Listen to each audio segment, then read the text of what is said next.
Hi everybody, Nigel here with you, Nigel's Modelling Bench, and here we are now with part 17 in this beginners series. I think I called it Making Better Models or something, didn't I? So you can see we've got the grey mat out, so that means we are on the beginners series. Today is not really so much beginners, because beginners probably wouldn't go down this path, but it all falls in the same sort of category, and I do get asked this all the time: will I please do a video on such and such? And I have made a list and I will cover them. It's just I've got such a lot on at the moment. As you know, I've got the Scammell, the Lancaster, the Chieftain, now the A20 and the D'Agostini Mustang as well, all on the go. So I've got lots and lots of work to get done, and I also want to get the little Hurricane finished as well. So I want to try and get all of that done before the year's out, other than the Lancaster probably. I don't want to work to a time on that one, or the A20, that won't be done this year, but the others I'd like to get done. So this video is all about working with Eduard Photo Etch. Now, I'm not going to cover a lot of the basics again. If you want to see that, go back and look at part 7. There is a playlist for this series. Go back and look at part 7, and in there I cover sort of using generic photo etch that comes from a kit, how to cut it, how to sand it, how to fold it and everything. But this video is specifically on using Eduard. Okay, some people say Eduard, some say Eduard, some say Edward. But Eduard, they're in the Czech Republic. They're probably, along with Aber and Voyager, they're probably one of the 3 most well-known companies there are. They're probably the most well-known company. They also do resin and 3D printed instrument panels and all sorts of stuff. And you'll see me use it. If you want to go and have a look at some of it being used in the A20 series I'm doing, again, there's a playlist for that. If you look at like one of the first 2 parts, I built the first 3 parts. I built the cockpit using the Eduard Photo Etch set.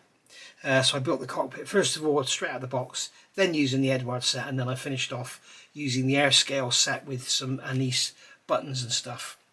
So what is Eduard Photo Etch? Eduard Photo Etch is basically a set of photo etch that is designed for a particular kit.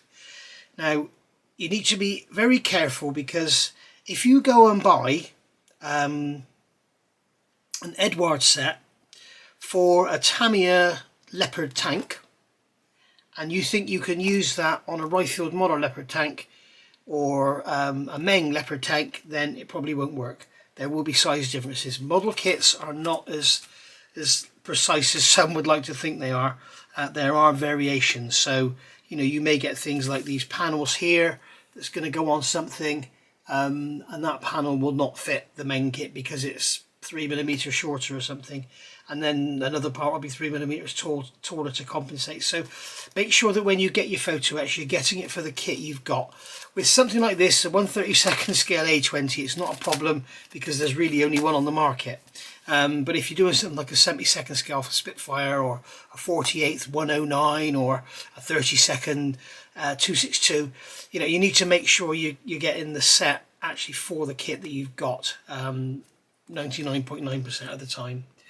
So they if you've got a bigger one, they come like this. Okay, they come on a larger card like this. This is like, I mean, this isn't little A5 cutting mat here, so it's about A5 size. Okay, they also do, most commonly you'll get sets like this, and this will be the little blue one. So this is the, it's not the cockpit set, it's cockpit, bits of undercarriage, bits of engine, there's bits of all sorts in here.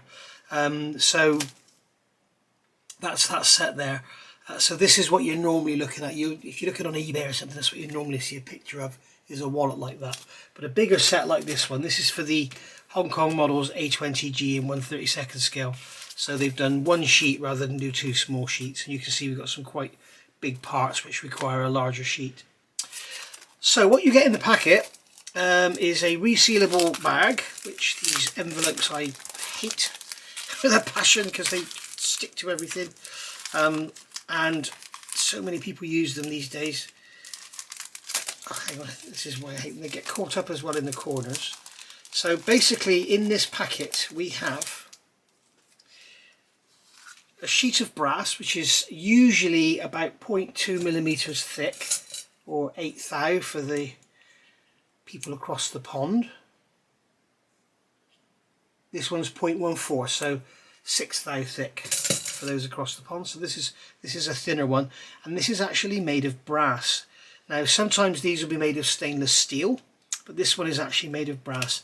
Very easy to work with, very easy to fold, and if you want to make seat belts or something, you can anneal it, and you can see that if you go to my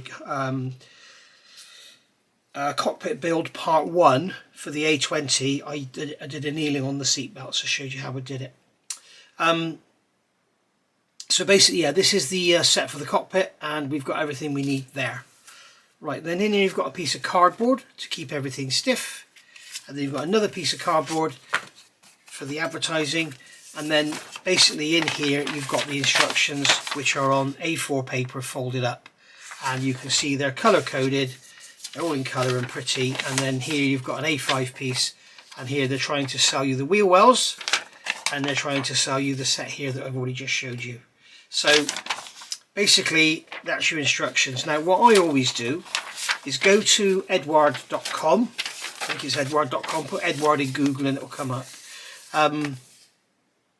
Yes, it is edward.com, and then just put in the kit number or put in 1/32 A20G, and you can look at all the instructions. So before you buy any of these sets, even if they're old discontinued sets, you know, on eBay or whatever, you can still look on the Edward site, you can still look at the instructions, you can still print them out. So I like to print them out here. I do them double-sided, save paper, save the planet and everything. I think on this one I've got them upside down. Yeah, I've done that one and that one upside down. So basically I like to have them in A4, so I've got it here, and then you can scribble over it. You can see the difference. You may be happy with this one.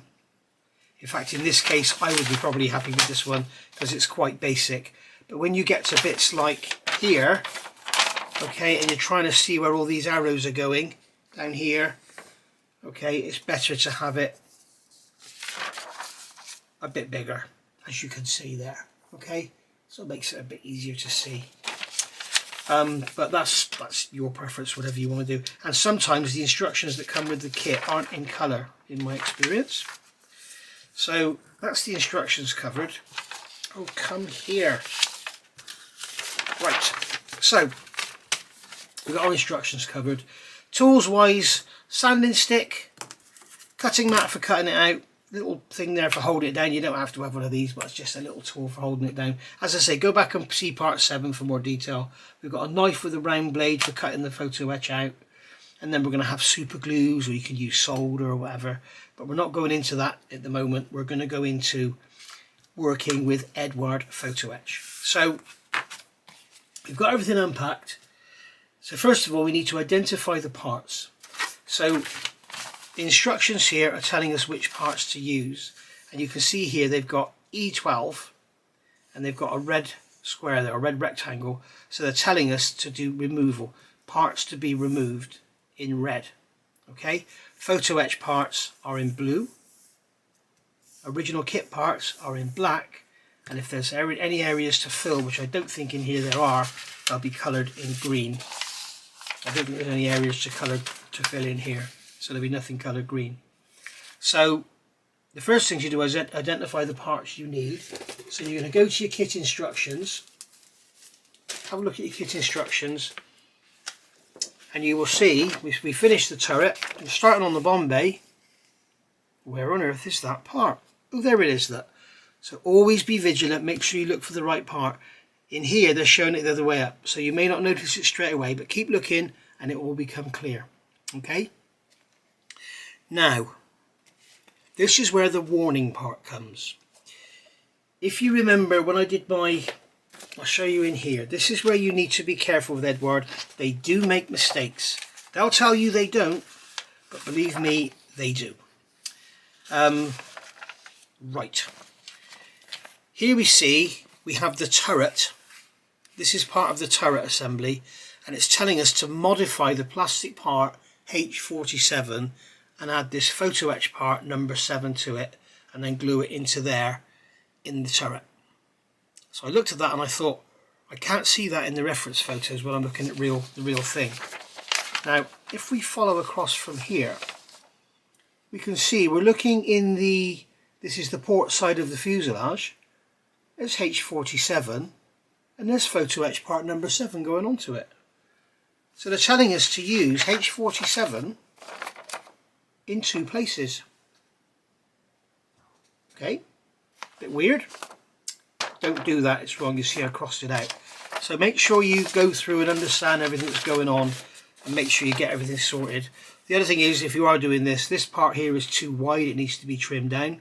These bullets here aren't long enough, so just don't use them. Get the ones from gas patch models, they're much nicer anyway, because these are just flat PE, and the gas patch models one are going to be round, they're moulded. But I'm waiting for mine to turn up.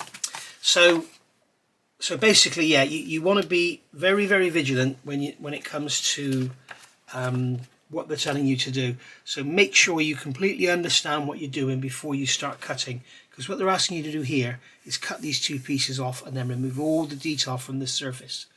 And here is the part here. It's that way around. That's that part, E12. Okay, so you can see there we've got the 2 bits sticking up. Identify which way round it goes, just in case you only have to remove one part. So it's telling us here to remove those parts. So what I can do now is just come in with some cutters and start removing them. No, do not do that. Make sure, before you start removing the plastic parts, make sure that the brass parts you've got are going to fit. Because sometimes they might not fit, and then you've had it because you've removed the detail that's there already, and then you have nothing to replace it with. So basically we can lay this, you can see that here, this is going to go over that. So basically that is going to go that way around. I've got it, I'll tell you what, I'll put it the right way up. Okay, so that's going to go that way around. You can see we've got this cross member here. It's going to go onto that cross member there. Alright, so that's that. And we can see that it's going to fit. We can see that, you see now that's very interesting already. I had that the wrong way round, so I was checking it and it didn't fit properly. That's better. So now we can see that that rib there is lining up with that cross member there, and that one there is lining up with that cross member there, so we're good to go. Okay, so that's all good. So that's going to fit, so we're okay doing all this sanding. And then the other thing we've got is, when we look through the instructions, if we're cutting that off, we're going to replace them with something. And you can see here we've got part 18. Okay. And on the photo etch fret, here is part 18. So we've got 2 of the same. So there's 2 part 18s. Now, as a check, I want to make sure it's going to fit. So this part here, the plastic part, is just under 20 millimeters wide. So I'm going to measure this one, and that is just under 20 millimeters wide, so I'm okay on the width. On the height, it is about 5.5, 5.75 millimeters, and that is about 5.5, 5.75 millimeters. So we know that is going to fold up and fit there and be a direct replacement for that lump of plastic, and it's going to look much better because it's going to be hollow, because it's going to be a box section. So we can go back to here, we know we're good to go. So what we can do is remove this. Now what you might be tempted to do is get your cutters and just start hacking away from the bottom, from here. Don't do that. Okay, always lay off. Lay off about a couple of millimeters from the bottom, and then you can just cut the part. And obviously I can do that here because it's all very solid. If it was a very flimsy part and all this was hollow, I'd have to be more careful. But here I can just do this, just cut that and cut that. Okay, I could use a saw, but more than likely if you're new to the hobby you may not have one, so whatever, it's worth having one.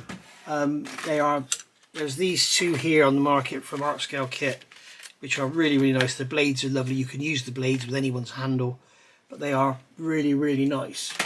And this one here is isometrical, which means it's like this. So I could actually come in here and slide that blade across a certain amount. Okay, but I can't get all the way across because the backing's in the way. But I can get across a certain amount. So what I've done, I've made a tool here that you could also do. Where is it gone? I've lost my special saw. Here it is, it's on its side, tucked into the side of the drawer. So what I've got here is an old blade and I've super glued it to a block of plastic. So now what I can do with this is just lay this on top of here and cut this across. Now, I'll do it on this one because it's going to be quicker, it's thinner. I can just cut this across like that. And this blade should stay flat without cutting underneath at all. As you can see, that's cutting through there, lovely. I'm keeping an eye over here. If I see the blade start to dig in on that side, then I know the blade is starting to go down, and then I've got to stop. So if you go across there, just like so, and there we are. We've removed that. So now we can come along with the sanding stick and sand it flat. Now you might be tempted here to get a really coarse stick. This is an Infini Matador 400 grit. You might be tempted to get a really coarse stick. Don't be, because you might start ploughing in and taking too much plastic off. As you can see, all I'm doing really here is sanding that bit that I've just cut off. If you want to be sure that you're not doing anything wrong, get some pencil, put some pencil lead on there, and then you can see actually where you're sanding. So I can see that on this side I'm actually sanding away, so I'll turn it around. I'll come back in, and once I know that all that pencil's disappeared off the sides, then I know that that piece I've just cut off has been sanded flush with the rest. Okay, so we can do the same on here, but now if we don't have a saw, we can use a knife. What we can do is carefully get the photo etch out of the way. We can carefully cut away using a knife, just chop away. Carve away at the plastic. Don't try and do it all at once. Just like so. Until we leave a bit of a lump on the top. You want to be careful not to go digging into the sides. Not that it matters on here, because this whole piece is going to be covered with photo etch to add some detail to it. So again, we can come in from here, come in from the side, just gently carve away. It's not a race, we're in no rush. You know, we do this hobby for enjoyment. It's not the idea. The idea is not to get it done in 10 minutes flat.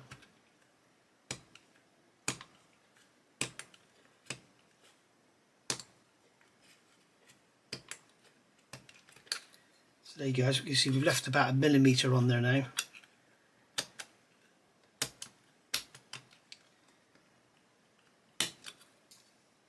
There we go. So that's done like that. We can sweep this up. This is why you need a cutting mat. We can sweep this up, get rid of that. Job done. And then we can come along with our sanding stick and just remove the excess plastic from there. Once again, you can come with a pencil. You can use magic marker, but the trouble is with using magic marker, I've said this a million times, if you leave some behind, it will come through your paint. So you will always have that mark there. It will come through whatever you paint over it. So it's best to use pencil. Okay, I'm going to keep swapping sides so that I don't end up putting an angle on it or anything. So I can see the pencil is still there, so I know I'm still raised away from the sides.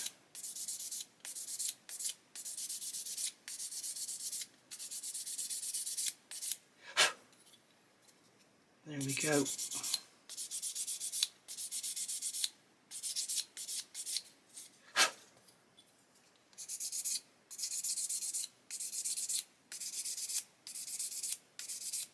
Just keep sanding it until it's all nice and flush.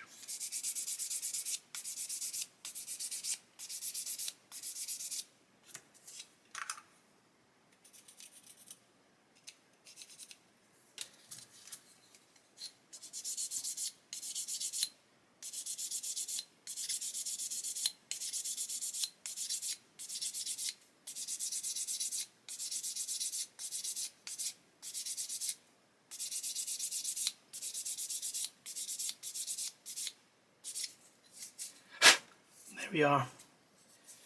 That's all good and flush and ready for adding some parts.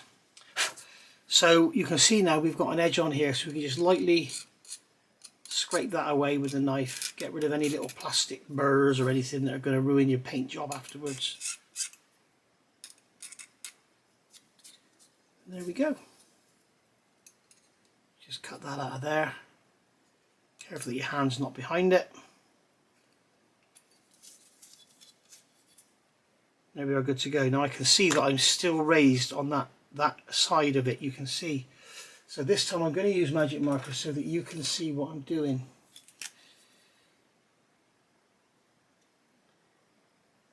Okay, so I can see that I'm pretty much level here, but back here it's raised, and that's what you need to avoid, is having any undulations or anything. So what I'm doing is holding the sanding stick kind of like this, if you like, just to concentrate on that back edge. It might be the front edge for all I know, but that edge at that side.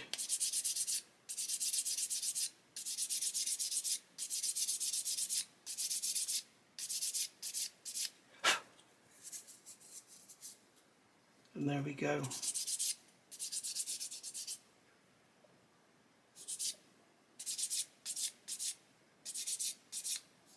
Okay, so there we are. So that's those bit now removed, and we're sanded nice and flush. As I say, this is a great little tool to have if you get yourself one of these saws, when the blade breaks like this, because they are quite brittle. Don't throw them away, keep them in a bag, and then you can glue them to a piece of, you'll see me sometimes, I'll use a tiny little piece and I'll put it in an X-Acto handle just to get into, if I had to cut like down through here or something, or cut through there, they're really handy to get into little nooks and crannies and stuff. So never throw anything away, that's the main thing. Anything that you could use again. Obviously throw sprues away, but yeah, sometimes you can make sprue glue and you can make stretch sprue from it, but you don't need as much as you've got in a box with a kit. So next part here, you can see what it's asking us to do is sand this area here. So what we need to do is sand that basically flat. So there are some raised ejector pin marks, there's also some raised detail, and what they're telling us to do is sand it all so it's flat. Now I can see here, I grab this marker again, I can see here we've got, there's a recessed area there, there's a recessed area there and there, and there, and there, and there. So what I'm doing is putting this pen here, and then when I see that I've sanded away the recessed areas, then I know I'm good to go. That area there is raised, so I'm going to put some black pen next to it. Okay, so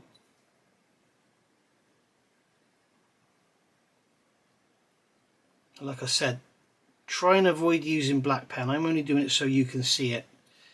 If you leave any on there, whatever you put on, it'll just keep coming through the paint. You'll end up with black dots all over your model.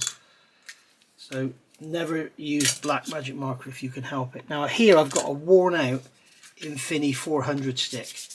What I'm going to do is just gently sand this. As I say, it's not a race. If you're not confident, keep it flat on the bench. The back is pretty flat.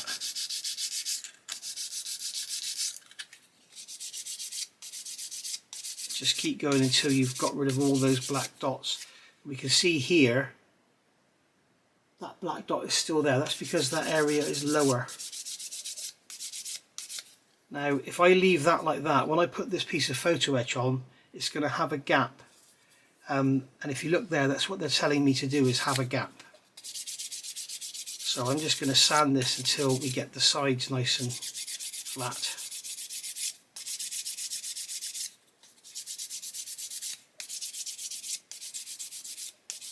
Okay, so that's what the red means, is remove material. And what they're asking me to do is get this nice and flat so the photo etch can stick down nicely.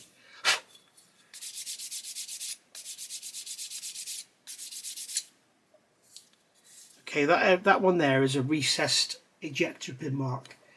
If you don't know what ejector pin mark is, go back and look through my series. There's all explained in there.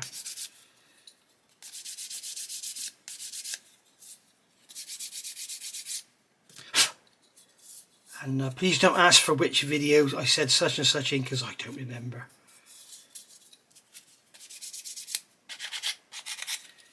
Just take away the edges like that. Keep your mat clean. Make sure you've got no sand and dust all over that. And there we go. So you can see that as they've asked, okay, they're asking me to sand that bit there. That's that bit there. They want that flat. So I need to do some more sanding here to get that area there down flat.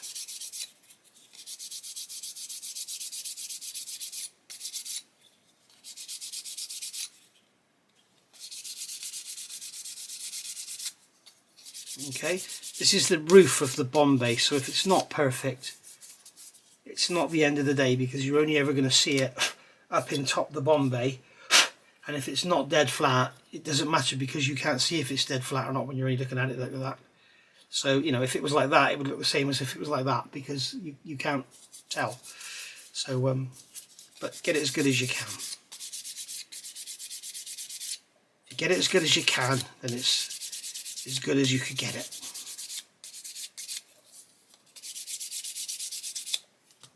And maybe we could just try it then. You can see it's not even flat. The plastic's bowed. So we can put it up against the rule. You can see the plastic's bowed anyway, so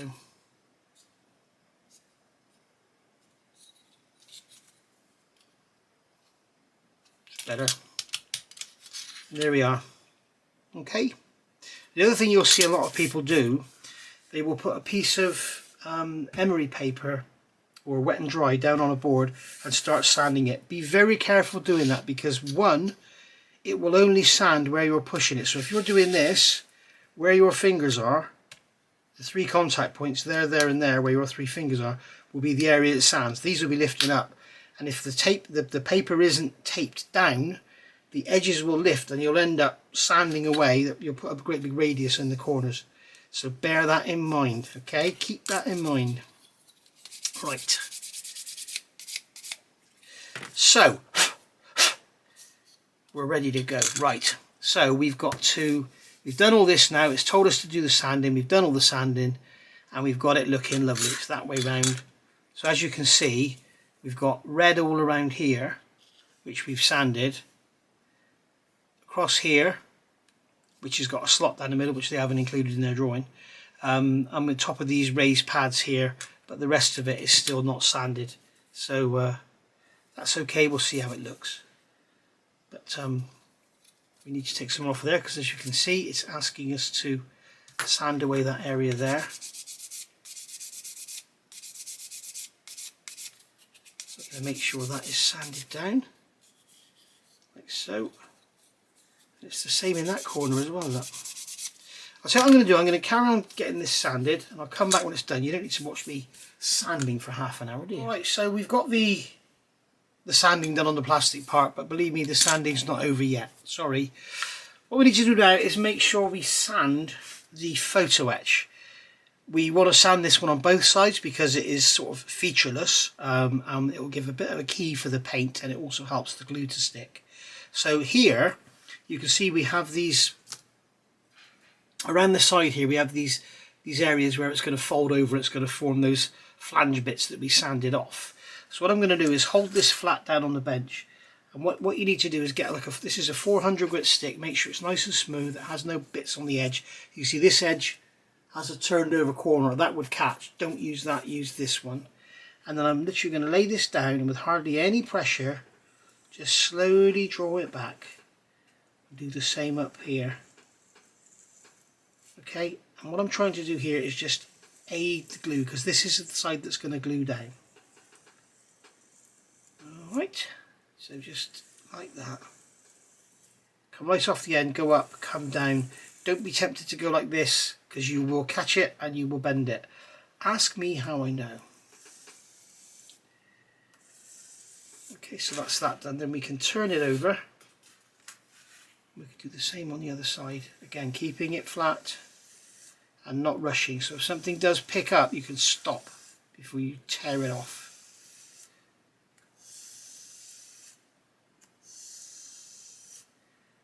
We're also going to sand the back of those little bits sticking out because they're going to become glued down. Okay, so that's that done. Alright, so we're ready now for glue. So we're going to we'll get the instructions out of the way. We're going to grab our cutting mat. Never cut photo etch on a soft cutting board, you'll bend it as you cut it. So what I'm going to do now is cut these side pieces off. What I'm doing, I'm using a round blade, as you can see. What I'm doing, I'm going over to the edge of the photo etch and then cutting down.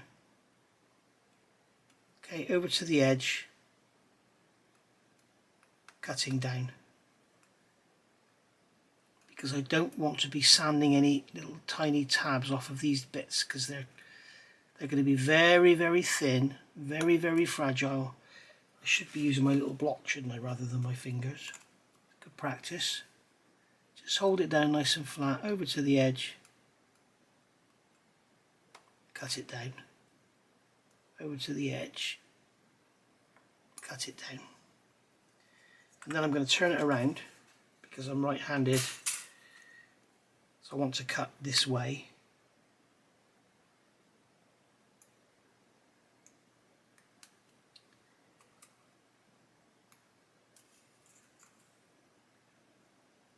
As you saw there, I caught it, so didn't panic, just moved away. Now I think they are all cut away. Yes, they are. That one is, yep, that one isn't. So we'll just cut that one again. There we go. Okay, so what we could do now is these bits here need to be folded over and glued down. So what we can do is, you can see it's already done on there, so we could actually fold them over now and save them getting caught and snagged when we come to fit this later. So what I'm going to do is, with my knife, I'm literally just going to push these in, and you can see the contact points are so thin they bend in really easily. Okay, I have to put my finger behind there to give it a bit of support, because it's a wider one. Okay, so just bending those by hand, just pushing them over, and then we'll do the same on this side, just push them over, just like so.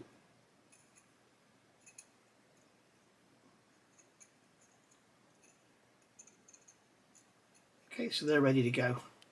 Now, I'm just going to have a quick look and see if any of them have got any nibs on them, because it'd be easy to remove the nibs now. That one there has, so I'm going to grab a little pair of tweezers, and I'm going to grab that piece there with the tweezers, and then just gently, very gently, not with any pressure on, just remove that nib. That's it, done. Okay, so now with it like this, we can just gently, we can use our tweezers, we can just gently come along and push all those bits over, just like so. And as you can see, it's easier to do this now and have them glued down than have them all just sticking out and getting stuck on everything when you're trying to glue the whole frame onto the Bombay roof.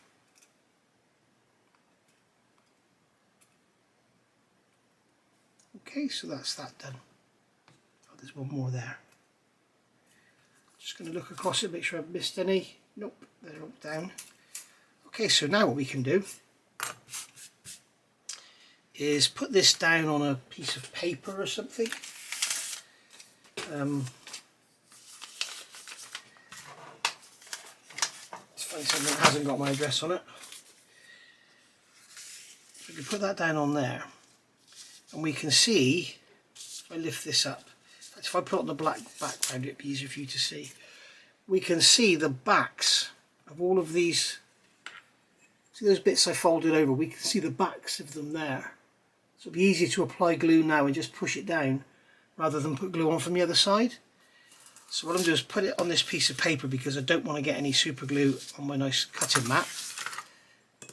Now I've got this Flexi 5K CA. This is the black thin, and then we've got this one here for PE. I'm going to use this one here. I would normally use the black thin, but the trouble is it does take a while to dry. So this one is much quicker. But there's also another one which is called XT Thin, which is very good. I'm going to use this on this application, and I'm going to use my little glue applicator. This is called a glue looper. You can find them on Amazon or anywhere you want to look. Okay, so we're just going to pick some super glue up in there. I'm going to place it on the back. I'm not pushing it down yet. I'm going to let the glue capillary under, and then just push it down, and it should glue itself down. And then we can grab a cotton bud, just roll the cotton bud over it, and it will soak up any excess glue. So that should stay there. Just do another one. Come along here, put some glue in there. I think that's the big one, isn't it? Oh no, it's individual ones. So we're going to put some glue in there. Push that down. In fact, we'll push it down with the cotton bud. There we go. Another one there. Just putting the glue into the gap. Sorry, you want me to zoom you in so you can see what I'm doing? Here we go. Here we go. I've got to be very careful with this because, as Steve tells me, my something or other goes out of shot. My field of vision becomes shorter. Okay, so this is all we're doing. Is just make sure you can see what I'm doing. All I'm doing is I've got the gap there. I can put the super glue into there, into the back. Let it go in, capillary action will pull it in, and then when I push it down, it will stay there because the glue has gone underneath it. Okay, we'll just go down each side individually rather than try and mess around. So this is the big one. So you see what I'm doing, just putting glue into the gap so that it capillaries under. That's why we want the gap there. If we didn't have a gap, it wouldn't go under. And then what we can do is just roll over that with a cotton bud. And that should stay down. There we go. See, easy, isn't it? A lot of people are scared of PE. If you do want to get into PE, I would thoroughly recommend go Eduard first, because they're not necessarily the simplest. It depends on what set you use and for what kit it's for. You know, if you're doing a 350th scale ship, then whatever you use is going to be pretty complex. But the beauty of Eduard is their instructions are always good. They identify the kit parts. If you watch Paul Plastic Monkey, he's doing, I don't even know if he's still working on it, but he's got Mogami from Tamiya. And he got a photo etch set from China, and the instructions are awful. They are absolutely awful. You've got to sit there for hours and trying to work out what it is that you're trying to do. So there we are. I've done one side, so I'll do the other side off camera. But hopefully you can see there. Zoom in a bit more. You can see what I've done. I've literally just glued. Those little pieces are folded over, they're just glued in, and if I flip this over, it's stuck to the paper on that end, there we go. If I flick this over, you can see it's a really neat and tidy job on there, with no glue oozing out anywhere. So that's why I've done it now rather than do it afterwards. I've got some glue on the front of there, so we can just mop that up. And then when I come back, I'll show you how to remove the excess glue, because obviously you've got excess glue now on this surface. So I'll get this other side then and I'll come back. Alright, so that's all done now. I've gone around with the knife and just gently scraped away any little bits of raised glue that are there. It's easy to see when you scrape the glue away. Believe me, you don't need me to show you that. Okay, and then what I'm going to do is get my 400 grit stick I'm just going to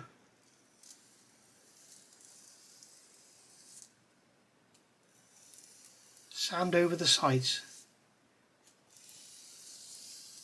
And you'll be able to see if there's any glue left, because it will appear as like a darker patch. You'll have the bright shiny brass where you've just sanded it, and if you've got any glue you'll have a darker patch, like just there. Just there, you can probably see just next to my finger there's a slightly darker patch, so you can see that's where the glue is. So we can just sand over that.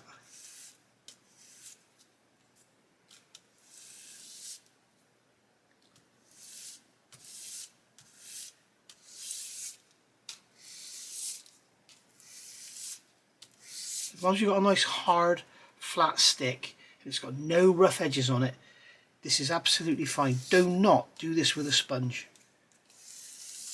Okay, so you can see there how much easier it was doing that on the sprue or on the fret. This is called a fret. The plastic parts come on a sprue. This is called a fret. You can see how much easier it is to do that on there rather than trying to keep it all flat with it all in mid-air. So now what we can do is remove that from the fret. So again, I could come along with my little tool and hold it. It's good practice to hold it, because sometimes with little parts you cut them and they go flying off and that's it. You'll never see them again until they stick in your foot when you walk in the room barefoot.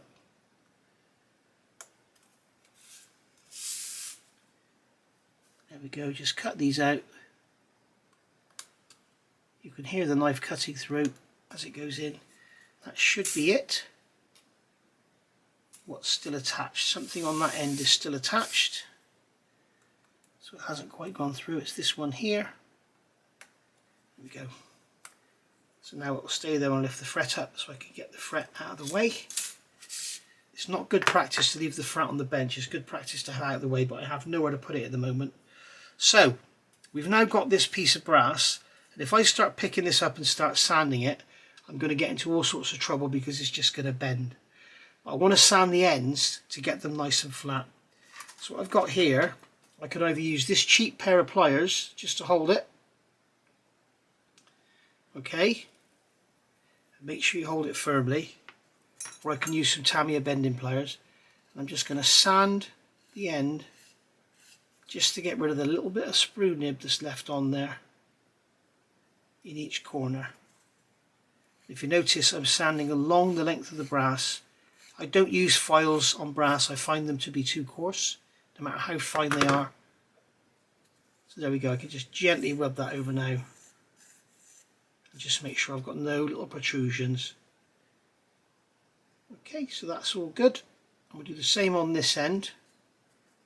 I've got no real protrusion on there, so I'm just going to come straight in with my fingers and do it.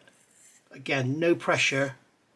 Just letting the sanding stick do the work, otherwise it will pick up and it'll be whoink, and it'll be gone. Believe me. So there we go. I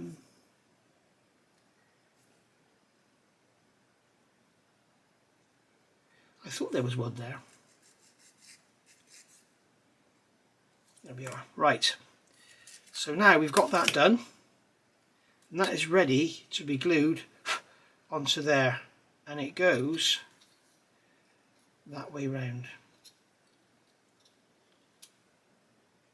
Now if you look, the length is just about perfect, but it's actually narrower, and this is the thing you've got to be really careful of. See how they've got it positioned? It's positioned, the blue mark is in between those three pads. It's not over to one side, so you've got to make sure you get this perfectly in position. Now what I do is get some clamps. I've got these pegs that I've made. You can do the same, just get some ordinary clothes pegs, carve the ends, stick some bits of wood on. Okay, carve the ends so that you can get into nice tight corners.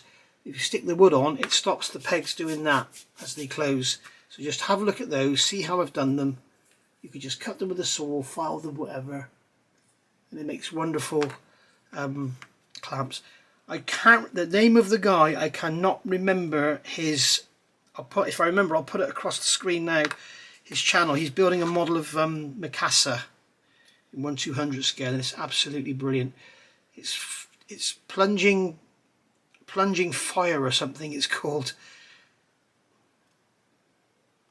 But he's building a model of Mikasa, and I saw him modify these. I didn't see him do it. I saw him using them. So I just freeze framed and thought I'm going to get. I did these on my milling machine. What I'm going to do here is just peg this on. I want 2 of them with the full width ends. So we're just going to peg that on there. So you can see it's not glued down anywhere at all. So now I can check to see if my plastic part is still going to fit. Okay, so that fits in there. And then the other side, if I put it the right way up, it'll fit a lot better. And then this side should fit in there. Yes, that's got in. Everything's perfect. Hang on, it's not wanting to go in on this end. Okay, it's gone in at that end, but it doesn't want to go in at this end. And here you can see why it's always worth doing check after check after check. Right, so what's happening there is the brass needs to move over. So I'm going to push the brass over with this plastic part.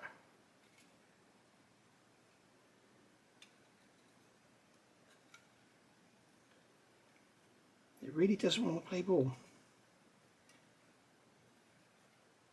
But I'm glad in a way this is happening. This is just showing you that you shouldn't just go on and glue parts on, because you'll find that down the road it might cause you an issue. So we can see here now I'm having an issue here getting this to go because the plastic part doesn't want to go in. There we go, it's gone in now. But you can see what it's doing, it's pushing the brass up in the middle. So the brass is too wide to go between the plastic parts. So I need to either widen the plastic part or slim down the brass. Now, I think I know what's causing it. When we folded over these side pieces, they're attached with 2 little legs, and when you fold them over, sometimes the legs just stick out. So what I'm going to do is take this on here. What I'm going to do is move it down to there, and I'm going to, that's a shame, I'm going to peg that there,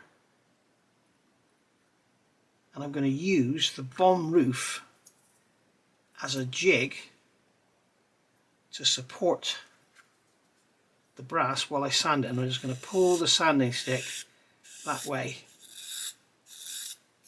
and what I'm doing is removing any little bits and pieces that are sticking out. Okay, I'm so glad this has happened, because it's showing you to take your time and not just tear in. Never just assume the photo etch is going to fit, because invariably it doesn't.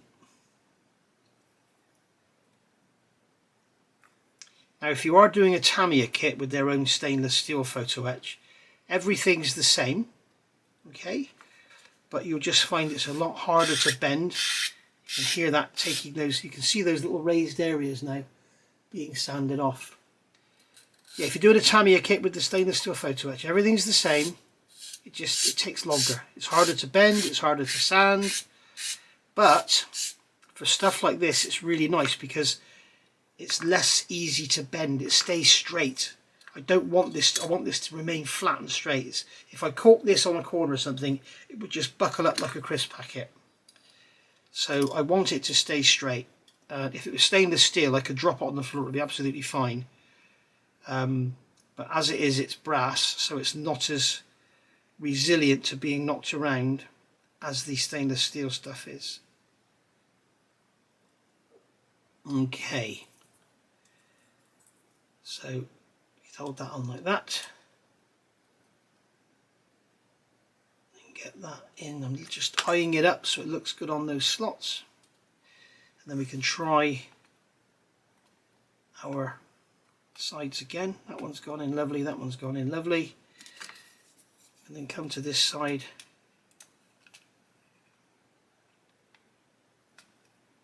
That one's gone in lovely, that one's gone in lovely, and there we go. You can see now, if I try and hold it together with one hand,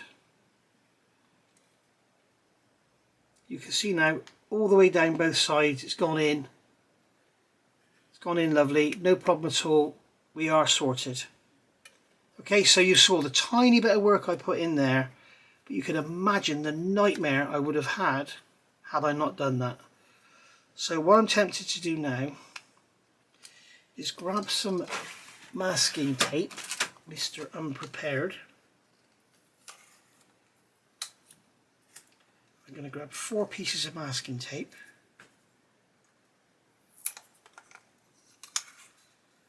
2, 3,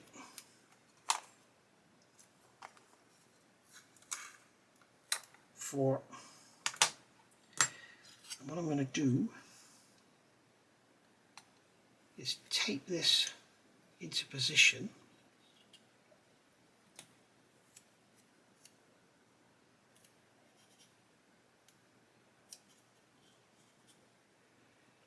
And down the front here.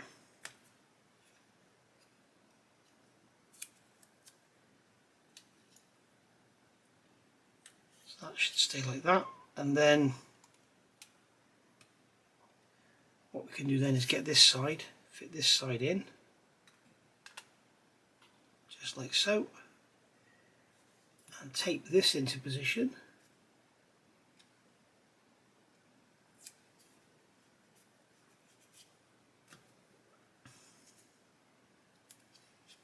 There we go.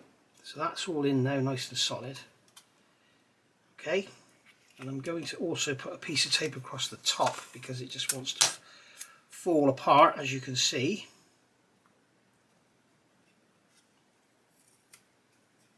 There we go. Right, so that's all gone like that.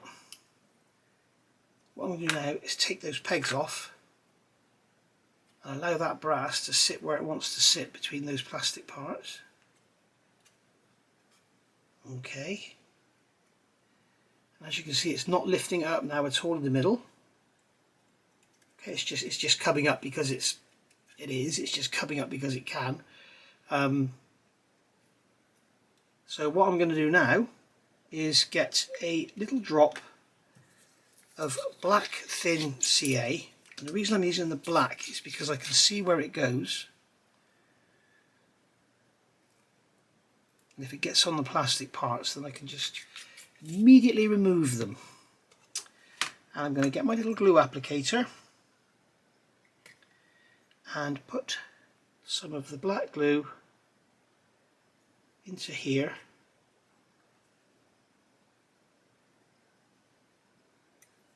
And all I want this to do is tack it into place. We're going to remove the excess. I'm going to put my clamp on there, and that will hold that one down. And then I can do the same on this end.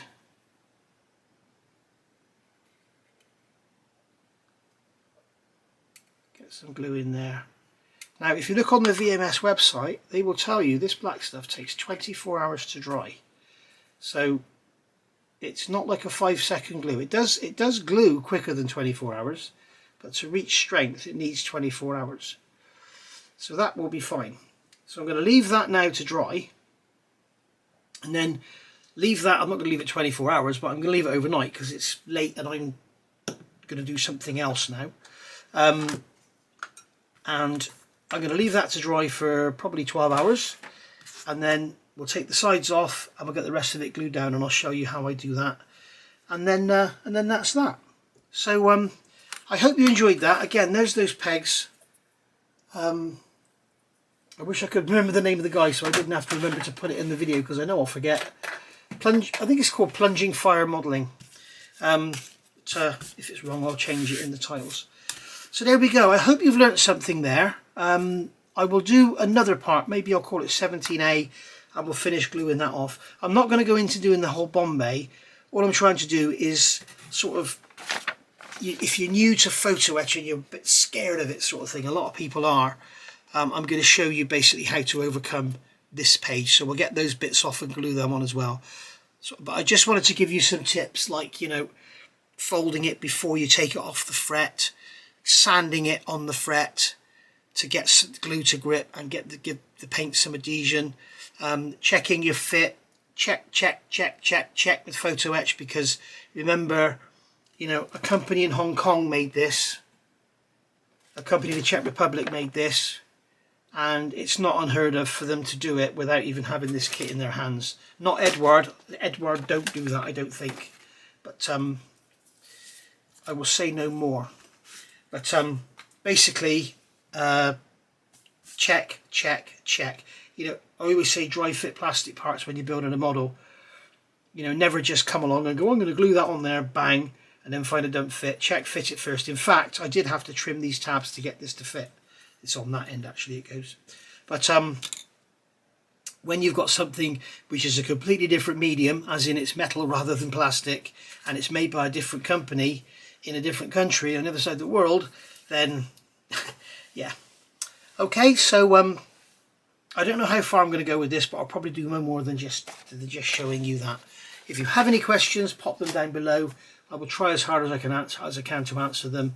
And then maybe if you ask the question before I do the next part, then which you probably won't, because I'll probably make the next part before I even put this one out. I'll try and answer it. But anyway, thank you for watching. Hope you've enjoyed that. And if you want to see more of this build, come over to the A20G build. There's a playlist for it, and it's a beautiful little kit. We've got the cockpit done. We've got the turret done, but I'm waiting for the bullets to come for the turret. But it's all very, very nice and very enjoyable. In fact, I'll show you quickly. Here's the cockpit, just so you can see what's achievable with a few hours of time and some aftermarket. There's the cockpit there. You can see all the buttons there on the instrument panel, and levers down the side of the seats with the little knobs and everything on them. So you can see the switches down the bottom there. That's actually a real metal seat from Airscale. The belts are from HGW. The actual panel itself and all the dials are from Airscale. The kit is Hong Kong models, and all the little knobs and everything are Anis. So there you go. So there's a right old mix of parts on there. And we also did the undercarriage bay. And this is Aerocraft metal undercarriage leg with my brazed on cross piece. So that's all done. Nice and strong and ready to go. Okay, so in fact that's not even glued together yet. Have I glued that together? Oh yes, I have. I didn't think I had, but there we are. So yeah, it's a nice little model, and it fits together beautifully. Oh, and there's the throttles for the cockpit. There we are. So yeah, very enjoyable, enjoying it very, very much. And thank you very much to Neil who sent me this kit to build. And I don't think he'll be watching this video. But anyway, I'll get this put away.